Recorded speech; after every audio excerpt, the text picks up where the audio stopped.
Trey Lance with the 49ers is getting dragged through the mud currently. And I'm not going to lie. I mean, I think I've been said, I've always kept, 4 or 5 stocks of Sam Darnold. It's always been hidden Oh, in the back of the portfolio. And there's no one better to bring out that talent than Kyle Shanahan. And we already know what Brock Purdy did. Shout out the Iowa State product. So, with now Trey Lance has a even way bigger problem to deal with than Anthony Richardson because he has a team that, may start not to believe in him, especially with the run that Purdy made all the way to the championship till he got hurt. They were even considering Christian McCaffrey to play quarterback in that game. I mean, it was rough, but now the season's back, everyone's healthy, and there's too many quarterbacks. There's too many cooks in the kitchen. If you're Kyle Shanahan week one and moving forward, who are you really going with out of these? Sam Darnold's getting a little old, but relatively young quarterbacks now that you got so many options. I think the option for week one starter and starter for the rest of the season, and for if you're trying to win a Super Bowl year one, I think the option is pretty obvious. But this Trey Lance sort of just saga that the whole 49ers have been dealing with, and it honestly just doesn't seem like this is going to work out. Are you out, Sam, on Lance in San Francisco? Like, do you think that this could work and he has a future on this roster? Because I mean, they gave up a lot for him. They obviously had to trade up in the draft to get him. They moved up to number 3. But what those first round picks ultimately end up becoming. So the picks that they traded for, the 49ers traded for Trey Lance to move up, they became Micah Parsons, and then the pick that the Dolphins used to trade for Tyreek Hill. So they basically traded Micah Parsons and Tyreek Hill for Trey Lance. And when a team does that kind of thing, like your franchise should be absolutely reeling, and it should be a disaster, and it shouldn't work. But you kind of mentioned it, and the guy that is going to be the week one starter, but Brock Purdy just falling in their lap and being like a competent guy, and a guy that I actually think Brock Purdy was good. Like, he showed last year that he was good. Garoppolo, the last handful of years, has shown what a certain level of quarterback play in that Niners offense, like, he has shown what the ceiling for that kind of team can be. And I think Purdy can be as good as Garoppolo, but I also think he could be better than Garoppolo in this offense. The NFC might be weaker this year than it's ever been. And this Trey Lance thing it's ultimately not even going to matter that he's not good, and it should just be this complete disaster. Yeah, I mean, like you mentioned, it's pretty set that Brock Purdy is going to be the starter. What he did in the postseason was crazy, and like you mentioned, there is potential for him to be better than Jimmy G, which seems blasphemous coming from the camp of Remington, known as such I strong know. defenders of him.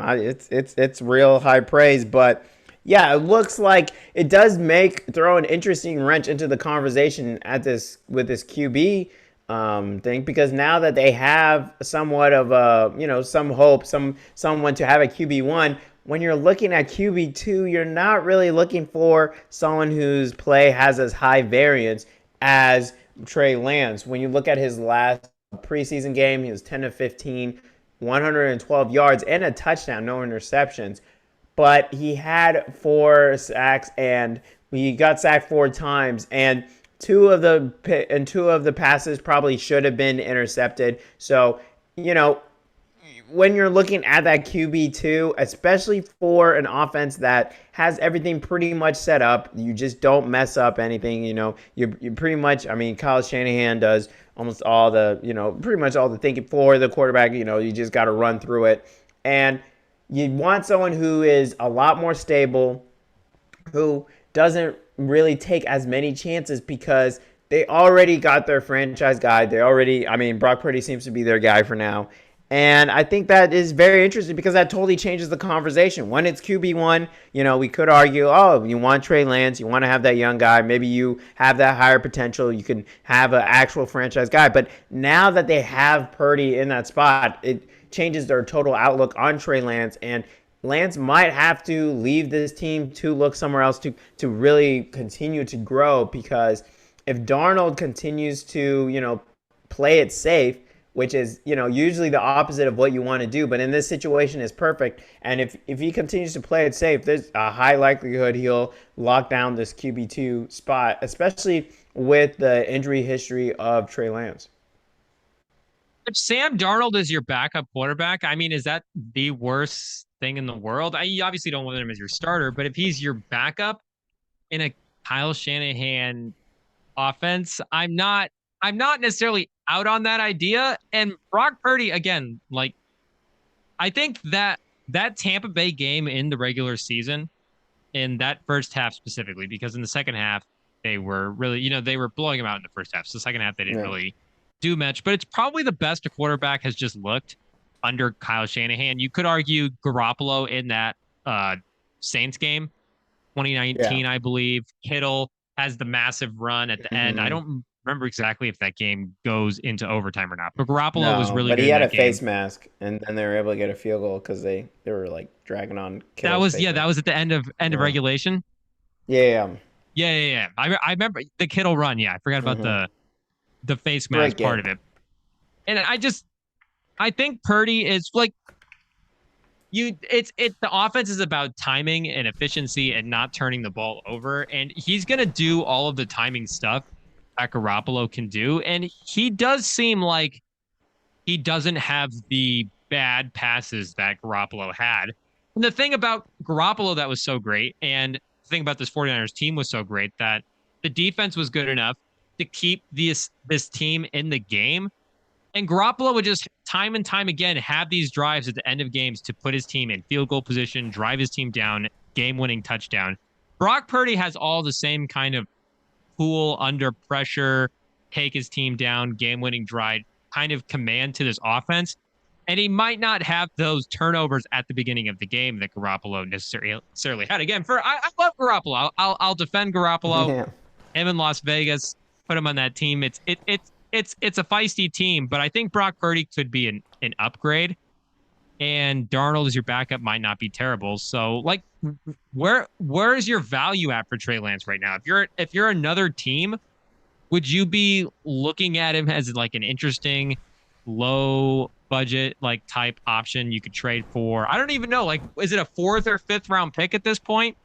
Maybe even a 6th. You float the Niners' way, bring in Trey Lance, try to revitalize him. Is that something you would do if you were a team?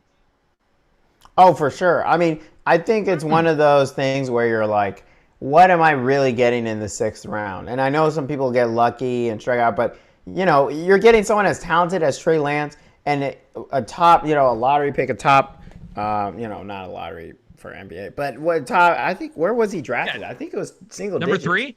Yeah, I think it was top 3. Yeah, because they traded up Trevor for him. Lawrence. Yeah. Trevor Lawrence, Zach Wilson, and Trey Lance. And that's the other piece I didn't mention as well, going back to what they gave up for him, was not only did they give up the picks for him, they passed on Justin Fields. So they could have also have had Justin Fields as their quarterback and don't have him in it. As much as I love Brock Purdy, like I would rather have Justin Fields. Yeah, and we said it was wrong in the moment too.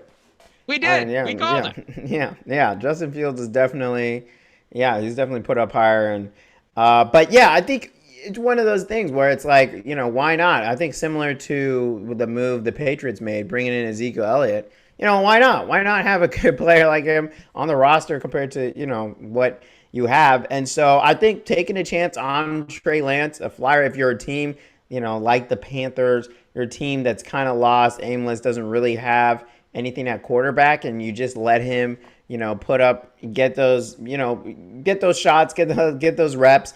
And, it may seem like, being a little hypocritical with Anthony Richardson, but when you look at Trey Lance, he's already gone through that. He's already had the injuries. He's already gone through the scars. And so at this point, you're just trying to salvage with what you got.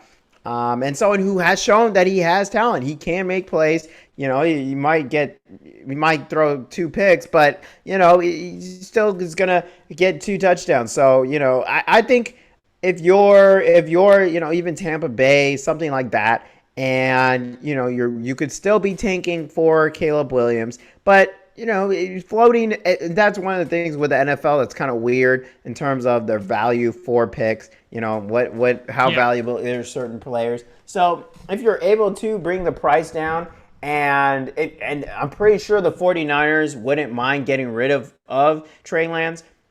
I know quarterback rooms and NFL really, really like having a solid set plan and not really having any loose ends. And I think having Trey Lance on the roster will be kind of a loose end for that team because, Brock Purdy, there's always a little doubt in your mind, and not having him on the team is just going to help. Same way with Cam Newton. I mean, sure, with the Patriots, sure, it would have been nice talent-wise, Madden-wise, simulation-wise, to have someone of his quality on the roster, but just to have it set in stone, just to have that out of the locker room and, just moving forward. It's just one of those things that teams really like in the NFL. And so I think, especially later in the preseason, regular season, not sure where that trade deadline is, probably past, but if a team is able to pick them up later, or maybe not, I remember Minka Fitzpatrick got traded pretty late in the season.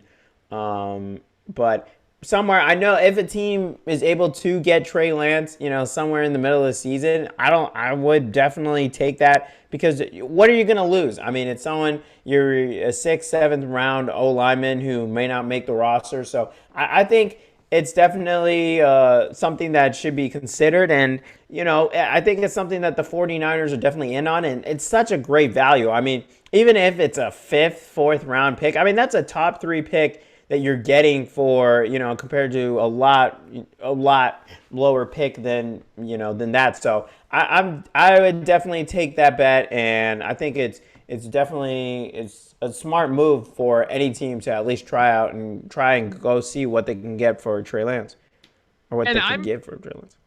I'm sure if we're saying Brock Purdy is the set one, Sam Darnold is the kind of, semi set in stone number 2, but leaning towards Sam Darnold. I'm sure Trey Lance is going to want to leave as well because he's going to want a shot at a second contract.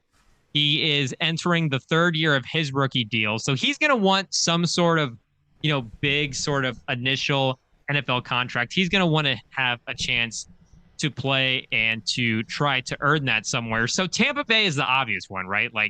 You have Baker Mayfield, you have Kyle Trask there. If you're San Francisco and you could get a 3rd round pick for Trey Lance, again, compared to the NBA, I have no idea what you could get for these players. But that, compared to some trades, that wouldn't seem terrible if you're San Francisco. If you're Tampa, you might want to give them a 4th instead of a 3rd. You could pick nits there. But would you do a 3rd for Trey Lance if you're running the Bucks? Yeah, would you call that in? Call it in. Because would you do a 2nd? No, that's a little dangerous because the 2nd, So 3rd, okay. Yeah, probably 3rd, and 3rd is still pretty high. I have to really like him, and Kyle Trask and Mayfield got to just be hitting DBs instead of wide receivers. But yeah, you get to week 5, that might start looking tempting. Yeah, for sure, and especially if the Texans are doing a better job of tanking. The Cardinals. It's. I definitely would take a look at that for any team, but especially the Bucks. The Bucks seem like most obvious choice. It is hard right now though because a lot of these teams do have the younger quarterbacks, or even if you're Arizona, you have Kyler Murray in there, but you also have your own 1st round pick and the Texans' 1st round pick next year. So like you're saying, there's a good chance that the Cardinals could just end up with Caleb Williams and reset, trade Kyler Murray. But a lot of teams are kind of very set at what they want to do at quarterback. But I did cook up a little Trey Lance fake trade. Oh, so this is again, it's tough because a lot of these teams just know what they're doing long term, and this is a tough one for the Niners, too, because it does involve giving up Brock Purdy. Uh-oh. It's a Brock Purdy Trey Lance combo to the Rams for Matt Stafford. Interdivision trade, the Shanahan McVay sort of history slash rivalry. Who knows if those teams would want to help each other out. But I think people forget that Matt Stafford signed like a massive, massive, well, not a massive, massive, but he signed a pretty big Pretty contract big.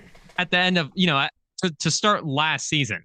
It's a 4-year deal, and he's going to be there for a while. And I don't know if you've taken a look at the Rams roster going into this season, but especially their defense, it's kind of bleak. The Rams sneakily have one of the bleakest rosters in the NFL. And if you could get out of the Stafford contract, bring in both Trey Lance and Purdy, who, again, you have Purdy who could be a good starter, but you have this big swing in Trey Lance if you want to go there and hit the reset button and, trade Cooper Kupp and really start to just, I don't know, blow this thing apart. And if you're the Niners, you bring in Stafford in a Shanahan system. I don't know. Is there something there?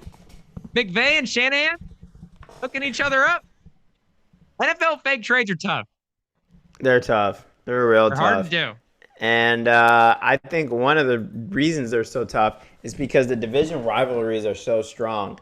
I mean, it would just kill both teams to do that, because not only are you trading players between each other, you're trading franchise quarterbacks between each other. And when you look at Matt Stafford and kind of the dip he's taken, the injuries, I don't think the 49ers would do that. And with the Rams, I mean, I think it would be interesting. I think it's a trade they would definitely take. They kind of just need a tank right now. I mean, I wouldn't be. I mean, if they did that trade, I think it'd definitely be the beginning of a fire sale.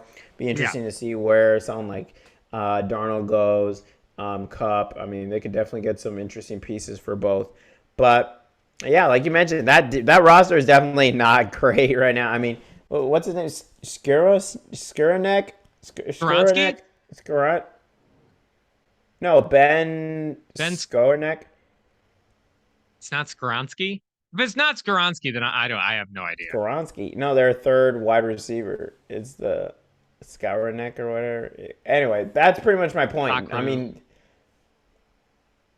I guess DeMarcus Robinson's on the roster. Shout out. But yeah, their weapons are not looking great. I mean, Higbee's been trying to hold it down for a while. What's his face? Leonard is also gone. And Lance and Purdy for Russell Wilson. Oh my goodness. I don't know. I mean, that's interesting. Wilson just had such a bad season last year. I think they're really gonna go with Purdy. I think they just, there's no shot there trading. But that is intriguing. And it would have to. I think, if you're trading for Lance, it's going to be you're floating a pick their way, like player for player stuff in the NFL. It's hard to do, especially like you're saying, trading the quarterbacks, nearly impossible. If it's the NBA, a Rams 49ers trade is much more realistic, but in the NFL, for sure, it's not possible. But if you're Tampa, I would float a fourth to San Francisco for Trey Lance. A fourth instead of a third? Yeah, I would start there. Like you said it too, but a third is it's pushing it. I feel like I'd still want to keep on to a top 100 pick in the NFL draft. But Tampa specifically, Baker Mayfield and Kyle Trask, like we already know where that's going. So maybe it's a fifth. Maybe you call them and start for a fifth, and then they are right before they hang up. You say no, it's a fourth, and then maybe you have your attention. But outside of that, the Commanders, they kind of like Sam Howell, though. Yeah, it is interesting. They do have a weird love for him. I don't know. Raiders just keeps following Jimmy G. Can't win. Let's see. Would you trade a seventh to bring him in as the backup in Kansas City? No, I don't want all that. He's in on Bouchel. Drama. Mahomes potential drama between Lance and Mahomes? Well, there's gonna be like, he'll be like saying something like he wants to play or whatever. We like, no. Oh, the Packers? Jordan Love? Better tighten up. Might come up later. Whole NFC South? I mean, how long is Derek Carr gonna hold on? What about Cleveland? Did the Deshaun Watson Cleveland. thing just go sideways? There's more allegations. Or I don't know. Can you just take 2 years off and come back and be the same player? I think it's a legit question. Yeah, the And I don't Le'Veon I don't Bell question question. I don't question Watson's talent, but the last time he played was 2020. So it's nearly, or at least he played a full season. Sat out Mm-hmm. 2021, 6 games Shout out. last year. Not a great 6 games, 79 quarterback rating. So we know how he looked. Yeah, it It was not wasn't great. great. So It was I don't know. bad. It's tough, but I do think the Lance thing. I think I'm so in on Purdy with the Niners. Like, Yeah, I'm very in. is it crazy? Is it crazy to say that I think if he's healthy, they beat the Eagles? Maybe I'm just saying that to rile up the Eagles fans, but I think that game is very, very close. Field goal, last drive type of game. But I think Purdy and the Niners, they're going toe to toe with them. Like the great Stephen A. says, that's must see TV. That especially that offense against that D line. I can't wait to see this Eagles D line, man. They're really gonna f up some kids. Like it's gonna be bad. It's gonna be The fact that they ended up with Carter is in the moment it was ridiculous. yeah. And I don't want to point to the champs Lions as the team, Dan Campbell not buying in on Jalen Carter's interview, but it just, when the sign started pointing to Jalen Carter to the Eagles, and then it realized it was going to happen, and then it happened, it was like, this can't be. And then now he's in preseason games just It, blowing it's people up. scary hour. It's gonna be scary hours in Philly, man. And that's the Somebody crazy had him part. number one on their board.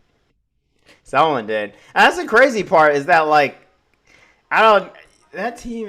We're gonna talk about it. It's gonna come up. It's wild, but Oh, yeah. okay. I am really excited